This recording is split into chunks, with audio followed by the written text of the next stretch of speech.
Hi, I'm Brian McGrath of Imagine Indiana. Thanks for joining us. Today we are joined by two friends, Matt Murray and Rob Smith from Interstate Business Solutions. And we're here at Launch Indy, one of the great co-working spaces we have in Indiana. And we're going to talk to them about, really, you've got a fascinating story because you've got a business model that is based not on just running a business, but also giving back to your community. So I'm going to let you guys just tell us what you're up to. Yeah, well, no, thank you, Brian. Appreciate you having us. We sat down one day at Sun King. I just literally sold my company that I'd grown for about 8 years doing trans advertising. And Rob and a few other friends asked me what my next steps were. And I got thinking about it. And there's a lot of things that I've benefited from and profited from events being here in Indianapolis, from the Indianapolis Motor Speedway to the NCAA Final Four to the Super Bowl. And so had a few things in line, next 1 to 5 years, want to go after the airport advertising in Indianapolis and in Evansville and some other markets in Indiana. But before that, a week before I sold my company, I was going down to the zoo. And on 70, just noticed how horrible the trash looked on the interstates and said, there's got to be a solution that we can come up with for that. And it wasn't so much about making dollars. It was just about making a difference than anything else. And so, we started talking about it.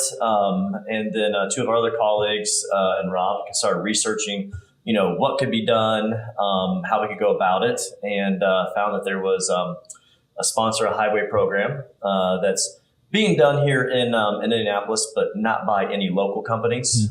So not that they don't care, but they're not here. They're not homegrown. It's in their backyard, right? Right. So yeah, we drive by it every day. Yeah. So, they don't see the issue that we see. And so I told them, just out of my mind from traveling all the time, was that, the big area from the airport to downtown is one of our colleagues has said, is kind of the front porch to Indianapolis. Right. And it looks terrible. And there's something that we need to do about it. And so he took off, doing some awesome research and actually doing a great job working with NDOT to help with more of a sponsorship type of a role.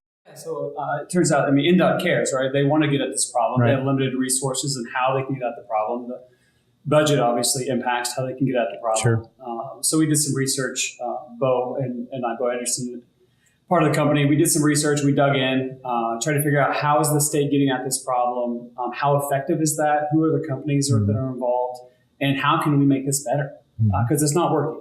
Yeah. So we partnered with some folks in NDOT, took a look at the policy. At that point, it was about 10 years old, 8 to 10 years old. So it needed updating. They hadn't brought on any new sponsors in the intervening time period between roughly 2008 moving forward. So we offered to be a new sponsor, a local sponsor, the only one that would be based in Indiana. So we reached out, we helped them update their policy. They accepted us as a new sponsor, something they hadn't done in a number of years. The person we worked with was new, and the program had existed for about 8 years before he even came on board. So we had to work through a whole new personnel system who wasn't familiar with the program. And once we got sponsored, we have a sales team. Andy is on our team. He has great partners. We have 2 sponsors that came on board our first month. Indiana Grant was excited to be a part of it. Hoosier Casino was excited to be a part of it. They were aware of the same problem and agreed, and they're our first 2 sponsors. With all these big events coming to Indianapolis over the next several years, they're extremely, going to put us on the world stage.